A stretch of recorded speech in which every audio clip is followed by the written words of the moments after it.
The storm over the Pacific had been raging for hours, churning the clouds into great towers of white and steel gray. Above it, far beyond the reach of thunder and rain, the International Space Station drifted silently in the black ocean of space. Inside its narrow corridors, computers hummed, screens flickered, and data streamed down to Earth in endless torrents of numbers and images. But on this night, one image stopped the flow. Dr. Elena Morales, NASA's chief atmospheric scientist, sat frozen before her console. She had been reviewing infrared cloud mapping data from a satellite when a strange anomaly appeared. A burst of light, perfectly circular, glowing at the precise coordinates of a small, nearly forgotten village in the Italian countryside. She zoomed in, adjusting the filters. What appeared was unlike anything she had seen before. A figure, robed and radiant, standing above what seemed to be a church, with light cascading down and raised symmetrical to be an atmospheric glitch. "Elena," her colleague called from across the lab, "are you seeing this?" She didn't answer. Her heart was pounding. In her years at NASA, she had witnessed auroras dancing like ribbons, meteor trails burning in blue and gold, lightning storms crackling with fierce beauty, but nothing like this. Thousands of miles away, in the damp stone chapel of San Michele, Father Aurelio knelt before the tabernacle. The candles flickered in the drafts, their wax pooling in uneven rings. The small parish was crumbling, plaster flaked from the walls. The roof leaked in winter, and the few remaining parishioners were mostly elderly. Aurelio had been assigned here not because of any great scandal, but because, as his bishop had put it, you have a gift for the forgotten places. That night, he prayed longer than usual. The village had been suffering, crops ruined by sudden storms, youth leaving for the cities, an old factory shutting down. Each week, more pews sat empty. Aurelio felt the weight of it in his bones. "Lord," he whispered, "I can preach, I can visit the sick, I can pray until my knees ache, but I cannot make them believe again, not unless you give them a sign." In another part of the world, that prayer and Elena's strange image would soon collide. But first, the village's stubborn heart had to be reckoned with.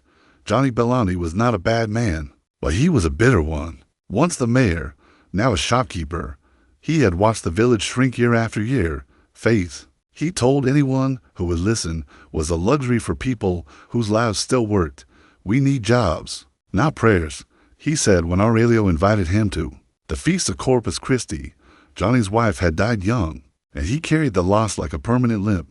The church bells reminded him not of God, but of unanswered pleas. And yet, the village also had its quiet saints. One was Nonna Lucia, a widow in her 80s who came every morning to light a candle before the Eucharist. She could not read well. Her hands shook from arthritis, but she prayed for every soul in the village by name. Aurelio often saw her lips moving in silent petitions for people who had long abandoned the faith.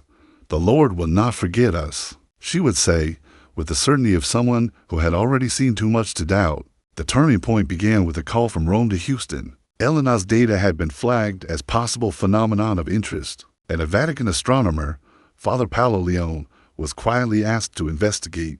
Paolo had spent his life charting the heavens, but he also believed, without embarrassment, that heaven sometimes charted us. He asked to travel to San Michele.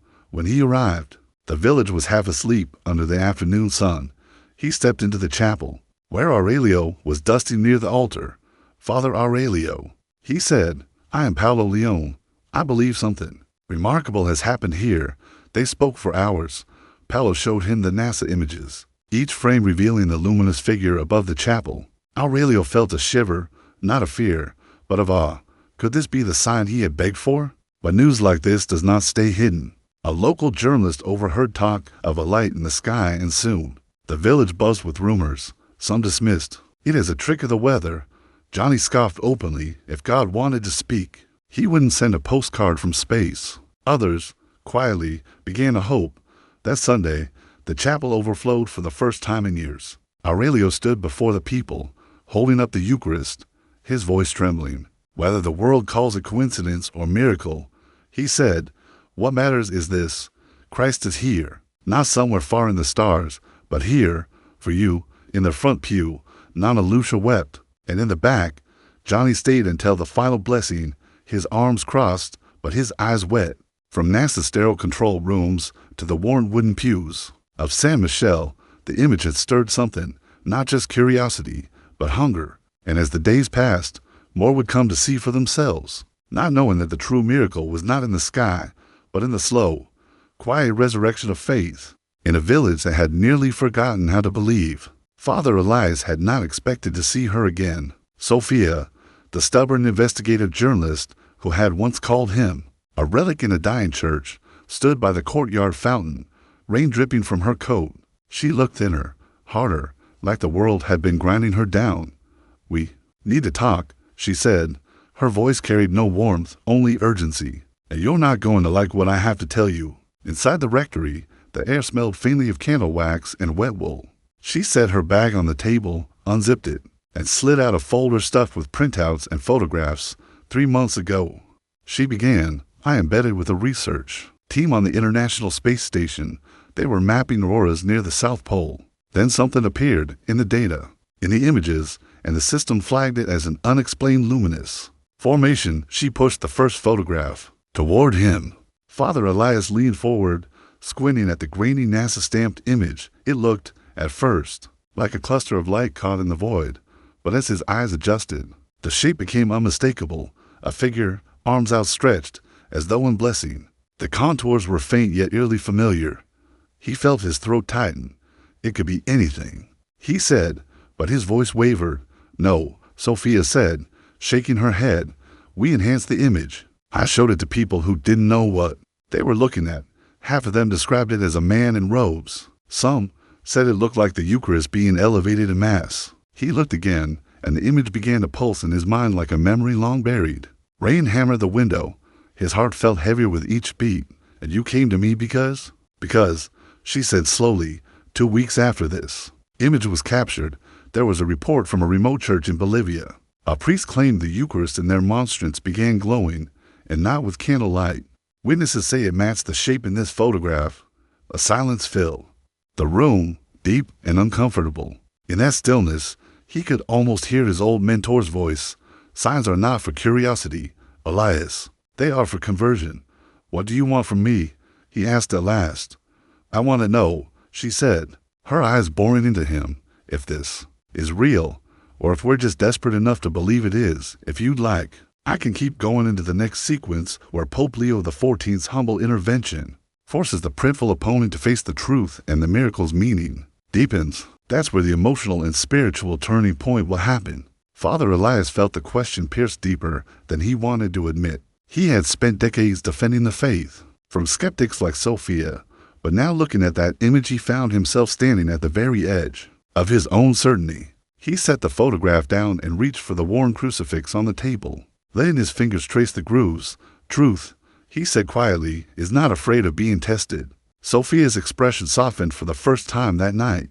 "Then test it with me," she said, "because I've already taken this to people in Rome. Some are excited, others are terrified." Her words made his stomach twist.